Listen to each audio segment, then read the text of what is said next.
Hello and welcome to a new edition of Interview with Irene. Today I have the lovely and beautiful Jessica Cameron, actor and director, and we've been networking for quite some time, and I had the pleasure of having lunch with her last year in LA. Thank you, Jessica, for coming on and welcome. Thank you so very much for having me. It's an honor to be here. Oh, I'm glad to hear that. So, uh, for for for our audience, just a bit of background. You grew up in Canada, so could you tell us about growing up in Canada and your background and how you got into acting eventually? Sure. So, growing up in Canada, it was a very small town. Canada is kind of like a cleaner, prettier version of America with nicer people. Right. But, overall, don't get me wrong, we have some really shitty people too. But also, I think like just because it's so much more spread out, people have more space. Like we don't tend to get like the extremes that America gets. So Mm, like our poor don't seem as poor, our rich are not as rich. We just don't have the extreme levels. You know, nice. that said, I had a wonderful childhood. I was really blessed. I kind of thought about acting and then kind of didn't touch it again because I realized that like all the actors that were kids at the time had perfect teeth and I had really bad teeth. So I would get them fixed as a grown up, but at the time I didn't realize that was an option. So I dropped that idea and went on to other avenues. Mm, So I pursued fashion design and merchandising as a Bachelor of Applied Arts for like a jobby job. And that went really well. I really loved it in school, and that's what I studied. And then I got brought to America by a company that I will not mention, who told me I spoke too fast. So then that prompted them to tell me, as part of my quarterly review, that I had to take a class on speech. Well, guess what? On speaking. So they actually don't have classes that I could find on how to speak slower. They have classes on how to write a speech. Oh, hello, Solomon. My little puppy's joining me. Do you want to come on? uh, On how to write a speech, but they don't actually have any on speaking. So that said, my immediate boss said this is ridiculous, but it came from her boss's boss. Hi. Uh, so okay. said to take an acting class and then just talk slowly around the stupid people, which is what I did. And thank goodness for that because oh hello, because I fell in love. I fell madly in love with the art of acting, and before I knew it, I was taking every class I could, everything within driving distance, and doing it on evening and weekends because it was my passion. And I knew pretty quickly that it was going to be something that was important in my life. And then after a couple of years, I had taken pretty much every class in the state of Ohio. And my teachers were all like, "You're really good, but like the next step is for you to actually start acting." And I was like, "Yeah, I'm not really looking for a second job." Like, well, here's the thing though, like there's nothing really else for you to do at this time. We've taken all of our classes, and classes there would just like repeat with like the same scenes and different people, because most actors don't. If actors are taking it classes in Ohio for acting class, they're either actors that are like in a transition, meaning then they'll move somewhere else to do something else, or they're like the hobbyist actors where they have a family or they have a job and they just want to do it part time. So like they don't have constant influx of new classes to take. So that being said, I decided to start auditioning. I had so much fun my first audition. I did get cast. It was a movie called The Dead Matter, with a very small role in it, and I had a great time. I knew then that I had to plan my life to get rid of my real job and become a full-time actor, which being a Canadian citizen was not an easy task. I see. That's interesting. And also, you have gotten into directing. So, how did that come about? You know what? That was really a fluke. I never intended to get into directing, but I do love it so much. I just had an idea that I couldn't shake, and I was like, why is nobody making a movie like this? As a horror fan, this is a movie that I feel is missing from my collection that I really want. I So I started writing a script with a co-writer, and it went really really well, and I really loved the script. And then we raised the money to make the script. We had it cast, and then we went out to shop it to directors. So I know a lot of people in the indie world. So I shopped it to 6 directors. I shopped it to some of the people that I liked rather, and 6 of them said yes. So of that 6, 3 came back with the notes that they couldn't do it on our timeline. So we'd have to push shooting anywhere from 6 months to a year. And the other 3 came back and said we'd have to make concessions as far as content. It was too extreme. It was too much. And I knew I didn't want to do either one of those options. But nobody could do it in our timeline with the script that we had. So it was one of the actors that actually suggested, why don't you direct it? Like, you're telling me all the shots that you see, which is a director's job. You have like this completely in your head. Why don't you do it? So I started to do exactly that and went forward, directed it, had a great time, was really pleased with the end result, did another one and then another one. So no plans to stop anytime soon. Wonderful. And we're looking forward to your new projects too. Now I have one of the shows I wanted to bring up was Bright of Beverly Hills that you did a while. It's like one of the reality TV shows that actually I've binge watched. So how was that? Reality is great. It's so much easier than film because Yeah, they just like it's very formulaic, right? right, So every episode is very much the same. So like they'll set like the same setup, the same camera. Also, I don't know if you're on your end. Just started.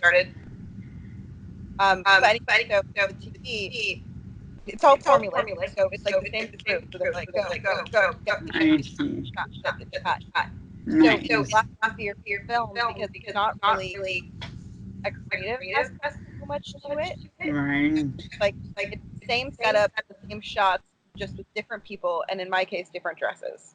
right, So I would shoot 6 hours or less most days, and it was super easy, and everyone was super happy to be there. They're well paid. They love their job, so it was a really fun experience. that's so cool. That's awesome. So, and just moments before we saw your dog Solomon, I just love following him on Instagram too.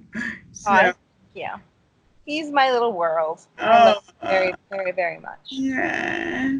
And no, he was a rescue puppy from Florida, right? That Well, he, yeah, he was an abandoned stray that I found. oh, oh. He's So like lucky to have you.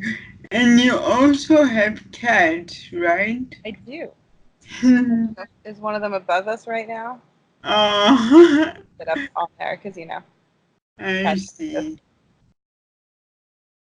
That's I'm an wonderful. animal lover. I think I'll always have animals around me. Oh, Sometimes it's like, you have how many cats and a dog? And I'm like, yeah, like if that's a deal breaker, this is probably not going to work. I see. That's good. So I am, yeah, I'm more of a dog person, but like my brother's family cat and also my friend's cat, they like me, so they I have a both saying that like me people that too. say Yeah, they're dog people, they just haven't met the right cat. right. That's good to know. You also started like you devote part of your channel to beauty segments. How did that come about? Well, yeah. So I have a YouTube channel called Wannabe Beauty Guru. I actually have several. Right. I have one for my acting work. I have one for my production company, Small Town Girl Productions. I have Scream Queen Stream, which is all horror and hall indie, which I suspect you'll ask about shortly. And then I have Wannabe Beauty Guru. So Wannabe Beauty Guru started. I've always loved makeup and hair and fashion. So it really started because when I was doing Scream Queen Stream originally with Heather Dorf, and we weren't uploading enough content on a regular basis, figuring out how the algorithm worked on YouTube was very difficult. And unlike like Facebook, Twitter, and Instagram do a better job at publicizing what the algorithm changes are and how to maximize. And even they don't do a great job, but they do it better than YouTube. So with YouTube, I just couldn't get enough information on what would help the videos, how they would do better, what could increase the performance. So I thought to myself, what else can I do on my own so I can sort of like test out some more theories, right? Because of Scream Queen Stream, because we weren't uploading that regularly at the time, it was really hard to tell like what was working and what wasn't working because there's too many uncontrolled variables when you're uploading so infrequently. So I decided to make a beauty channel because A, I love it, and I do it all the time anyways. Like literally there's nothing regarding the channel is, if I didn't have a channel, I'd still be doing all the stuff. The only thing is obviously I wouldn't be giving an introduction. So that's pretty much different. I'd be trying all the products, I'd be doing all the makeup looks, I just wouldn't be posting it. So I was like, let's do a beauty channel because I really love it. I think I'm pretty knowledgeable. I get a lot of compliments on my makeup all the time. And I really am focused on like the best quality products at a reasonable price. And I feel like there's other people out there like that, which I believe that there are, and I believe I'm finding them gradually. So I wanted to do it just for that, but then also it became something I was very passionate about because it allowed me to see like how to manipulate the algorithm, what times are better for postings, etc. Nice. And you mentioned Scream Queen Stream. So, and also another one of your channels that I love. So how did that come about too? Well, I really wanted to do something that would like be essentially a way to give back to the horror and genre community that have just been so wonderful to me. So I'm really blessed and lucky that I get to go to a lot of horror events, a lot of really cool things here in Los Angeles, California, that quite frankly, I feel like a lot of people don't have the pleasure of being able to do. So I wanted a way to do that. I also originally I wanted to do something with my best friend Heather because I thought it would be a really cool thing for us to do. And she had tried to do a YouTube channel in the Midwest when she lived in Chicago, and I forget what it was called, Filming Around Midtown. And it really never took off. And I was like, I think we can market this. I think we can do it. So we did a Patreon and we did it together for several years. But we kind of definitely lost our way and lost our path because the video content that we started to make became less about genre or industry and more about just what we could do without Heather leaving her house because she didn't want to leave her house. So when she left the show at the beginning of this year, I decided to like revamp it and bring it back to what I originally intended it to be, which is really a love letter to the genre and independent world. So we do things like hot tub horror movie reviews. We do hot tub horror movie reactions. Also, anything I could do in the hot tub is a win. I love a hot tub. If I could be in a hot tub right now, I would be. Um, we do location stuff. We do cool horror events, movie premieres, cast interviews, filmmaker interviews, in-depth filmmaker interviews, which are some of my favorite to do. So yeah, that's how we do it. I liked the last two hot tub episodes were in the Catch trailer in that Muppet movie.